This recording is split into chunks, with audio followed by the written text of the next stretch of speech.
NT. Rama Rao यांनी पक्ष स्थापन केला आणि केल्यानंतर काही महिन्यात ते आंध्र प्रदेशचे मुख्यमंत्री झाले. होय. आता एन.टी. रामाराव हे राजकीयदृष्ट्या किती प्रबळ होते किंवा किती शक्तिमान होते हे आपल्याला माहीत नाही, किंवा त्यांचं ॲक्युमेन काय होतं हे आपल्याला माहीत नाही. पण त्यांनी सगळ्या मतदारांच्या मनाचा मात्र कब्जा केला. याचं कारण असं की त्यांनी अनेक सिनेमांमध्ये रामाची, कृष्णाची अशा भूमिका केल्या आणि त्या भूमिकेचा एक प्रभाव लोकांच्या मनावरती होता की हा न्याय मिळवून देणारा असा आहे. तर विजय यांच्या बाबतीमध्ये पण तसंच झालंय. आता आपल्याला असं वाटतं की महाराष्ट्र हा पुरोगामी आहे, पुढारलेला आहे आणि महाराष्ट्रामध्ये मात्र असा विचार लोक करत नाहीत. तर तसं नाही आहे.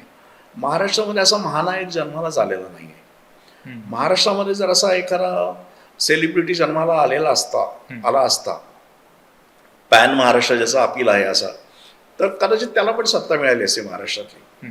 त्यामुळे विजय यांना जी सत्ता मिळाली आहे ती त्यातून मिळाली आहे. त्याच्यामध्ये कसं असतं की काही सेलिब्रिटीज जे असतात ते नेते म्हणून डेव्हलप होतात. याचं अतिशय चांगलं उदाहरण म्हणजे जयललितांचं आहे. म्हणजे जयललितांच्या पुढे भ्रष्टाचाराचे आरोप झाले वगैरे, हे थोडं आपण बाजूला ठेवलं तर जयललिता या अतिशय बुद्धिमान होत्या आणि त्या नवीन गोष्टी अतिशय वेगाने शिकायच्या. त्यांचं ब्युरोक्रसीवरती चांगली पकड होती, उत्तम इंग्रजीचं ज्ञान होतं, जागतिक आणि देशाच्या राजकारणाचं चांगलं भान होतं आणि त्यांच्या मतदारांमधला जो महिलांचा वर्ग होता तो महिलांचा वर्ग कसा केटर करायचा याचं त्यांच्याकडे उपजत काही ज्ञान होतं. त्यामुळे त्यांना दीर्घकाळ सत्ता जयललितांना मिळाली. त्या एका अर्थाने अभिनेत्री ते नेता असं त्यांचा एक विकास झाला आणि त्यामुळे त्यांचं यश टिकाऊ झालं एका अर्थाने. तसंच काही प्रमाणात MGR यांचं पण झालं, MG रामचंद्रन जे होते त्यांचंही तसंच झालं काही. पण आता विजय यांच्या कारकिर्दीपुढचा सगळ्यात महत्त्वाचं म्हणजे आज आव्हानं खूप वेगवेगळ्या प्रकारची आहेत आणि मतदारांच्या अपेक्षा खूप वाढल्यात.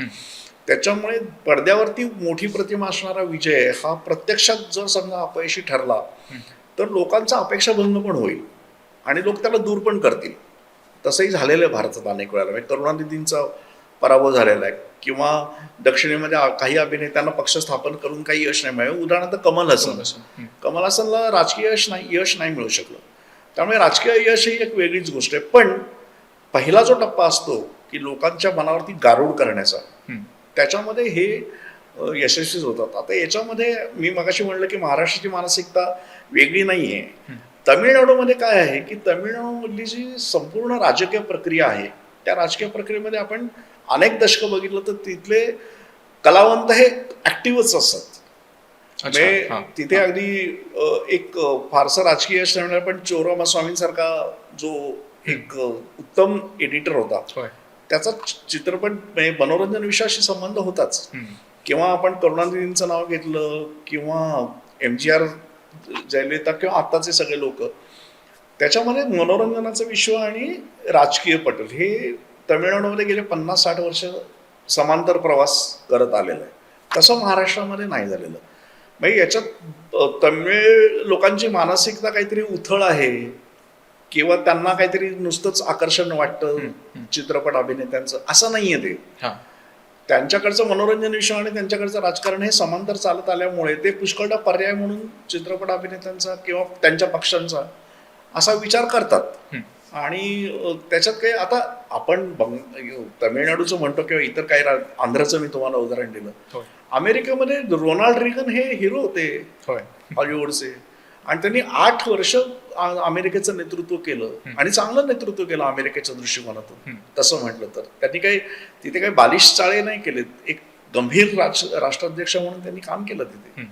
त्यामुळे तशा या दोन परस्परावलंबी असल्या तरी त्यात काही पुष्कळ चूक असते असं काही नाही.